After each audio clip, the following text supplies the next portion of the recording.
You're about to see how an ordinary budget fight just turned into a political apocalypse. Trump just froze $26 billion in federal aid to Democratic-led states. Yeah, you heard that right. This isn't budget talk. It's financial warfare. Public transit in New York, climate projects in California, Illinois, and beyond, all suddenly on hold. And the worst part? This is just the beginning. What comes next could shatter norms, unravel state budgets, and rewrite how power works in America. Hold on tight, because this is not just a funding freeze, it's a hardline escalation in the war between Trump and his rivals. Here's how it all erupted, and where it could lead. The date was October 1st, 2025. Congress had failed to pass a new spending bill. The federal government went into shutdown. Hundreds of thousands of workers were sent home without pay. Federal agencies locked their doors, programs halted, and ordinary families braced for disruptions. Shutdowns are not new in American politics, but this time, something different happened. For weeks, Democrats and Republicans had been locked in a standoff. Republicans demanded a so-called clean resolution, one without special subsidies or add-ons. Democrats insisted that vital healthcare programs, especially Affordable Care Act subsidies, must remain intact. Neither side blinked. The deadline passed. Washington went dark. But instead of waiting for negotiations to restart, the Trump White House made a move that stunned both allies and critics. It ordered a freeze on $26 billion in federal funds, most of it bound for Democratic-led states. Billions meant for New York's transit system.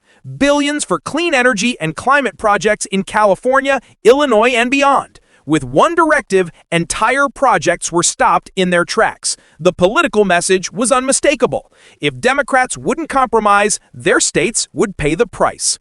Vice President J.D. Vance doubled down, warning that if the shutdown dragged on, layoffs would follow. Workers tied to transit projects and climate programs would lose jobs. Construction sites would fall silent. Governors would face angry citizens asking why paychecks disappeared overnight. Republicans called it common sense. The government had no spending authority, so funds were paused. Democrats called it blackmail. Senate Majority Leader Chuck Schumer accused Trump of punishing millions of Americans for political leverage. House Minority Leader Hakeem Jeffries called it a direct attack on democracy.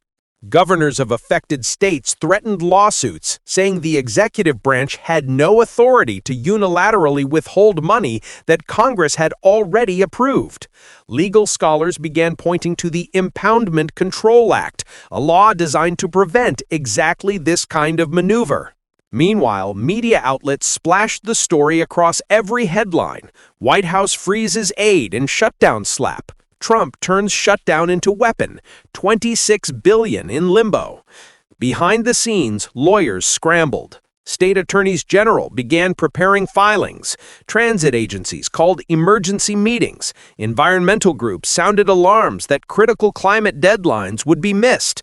For millions of people in blue states, the freeze wasn't theoretical. It was buses not running, tunnels not repaired, projects abandoned midstream.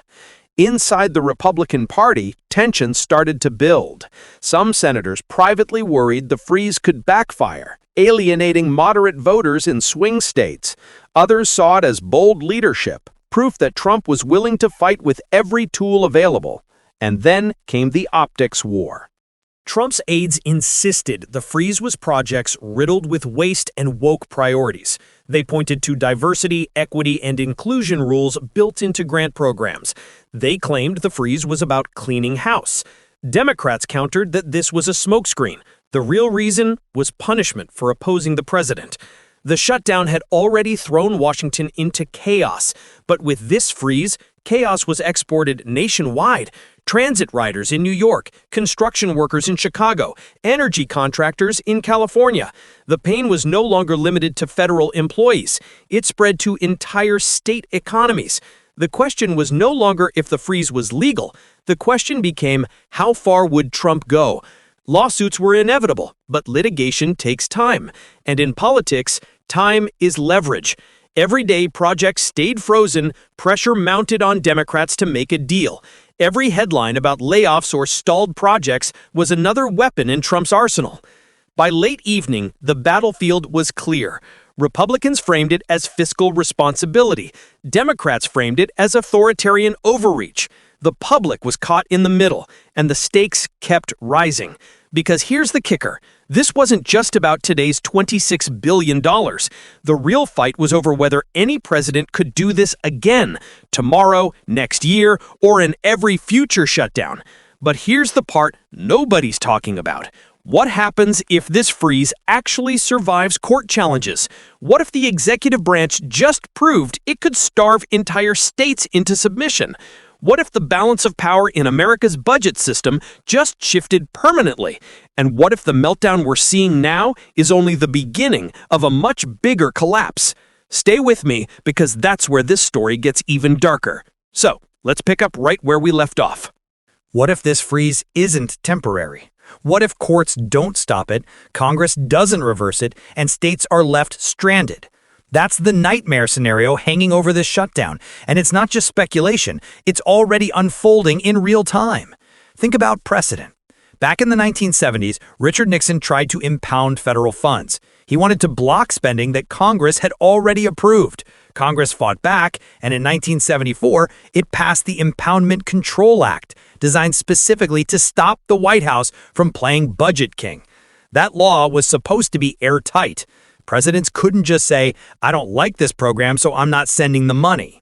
But here we are, 50 years later, watching history repeat. The Trump White House is testing whether that firewall still holds. And here's the kicker. If judges side with the president, then the act that was meant to protect Congress's power becomes meaningless. Overnight, the balance of power in Washington changes. Now zoom out for a moment. This isn't only about $26 billion. This is about weaponizing the purse. Imagine a future where presidents of either party can punish entire states by shutting down their programs. Red states elected Democrat president, suddenly farm subsidies are frozen. Blue states under a Republican president, transit money disappears. It's not budgeting anymore, it's payback politics with billions of dollars as the weapon. And that's exactly why Democrats are digging in. For them, this isn't just about saving projects in New York or California, it's about survival. They know if they cave now, the precedent is set. Every future shutdown becomes a hostage crisis. Every negotiation comes with the threat of a freeze. For Trump, that's the point. He doesn't see it as reckless, he sees it as strength, showing his base that he can bring Democrats to their knees. This is revenge politics, broadcast live. And in his calculation, the longer the pain drags on, the more Democrats will crack. But here's the danger. Pain cuts both ways. Inside the Republican Party, not everyone is cheering. Moderate senators, governors, and swing states, they know what happens when transit collapses or energy projects stall. Voters don't blame abstract Congress. They blame whoever looks like they're holding the stick. If commuters can't get to work, if contractors lose their jobs, if city budgets crumble, the fallout doesn't stay in blue states. It spreads like wildfire. That's why whispers are already surfacing. Could this backfire? Could Trump's bold move become the very thing that unites Democrats and fractures Republicans? And then there's the legal battlefield. Attorneys general from multiple states are already drafting emergency lawsuits. They argue that once Congress authorizes money, the executive branch must spend it as intended. Any freeze, especially one targeted at political opponents, is unconstitutional. Judges in earlier cases already blocked attempts to cut counterterrorism grants for blue states. That precedent looms large. If courts intervene quickly, the freeze could unravel. If they hesitate, Trump gains weeks, maybe months of leverage. And that's the gamble. Time itself becomes the weapon. The longer states bleed, the harder it becomes for Democrats to hold the line. So let's break down the possible futures. The freeze collapses. Courts strike it down, funds are released, projects restart.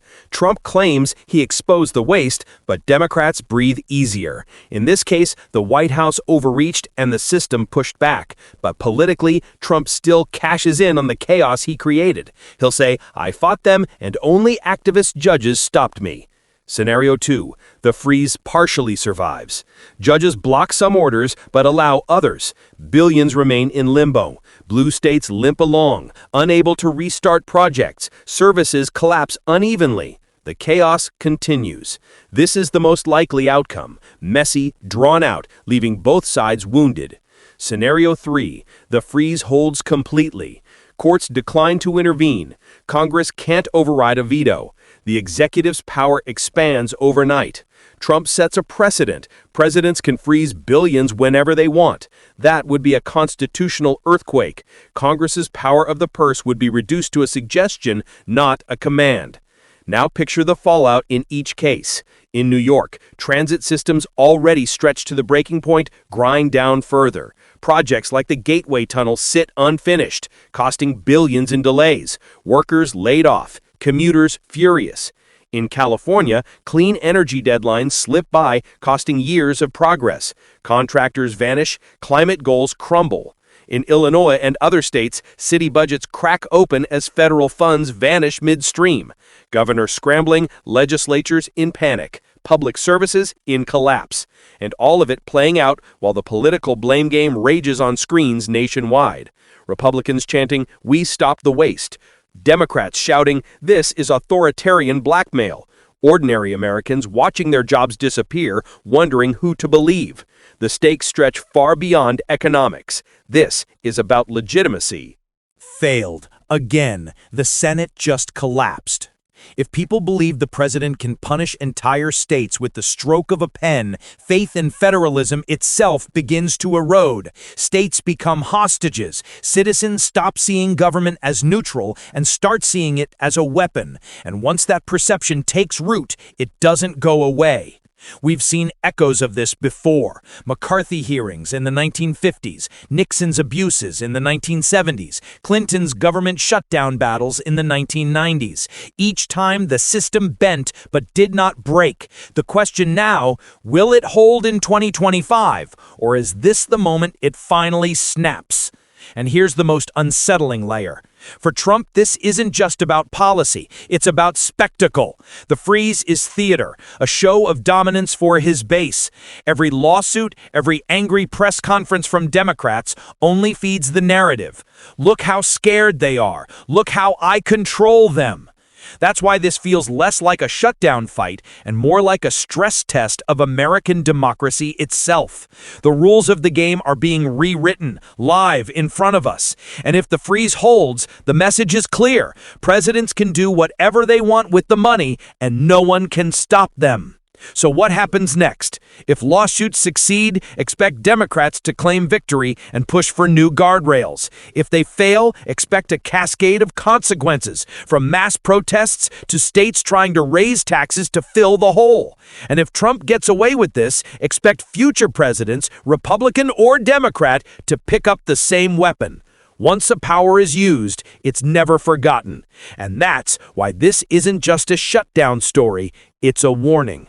Because when you freeze $26 billion and hold entire states hostage, you don't just win a political fight. You change the DNA of American governance. You shift the rules of power itself.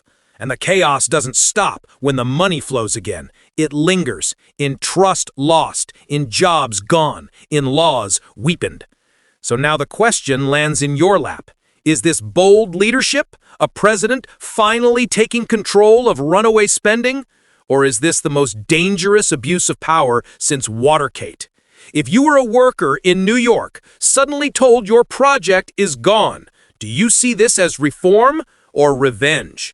Because here's the truth. This isn't ending anytime soon. The lawsuits, the fights, the protests, the political ads, they're just starting. And the real kicker?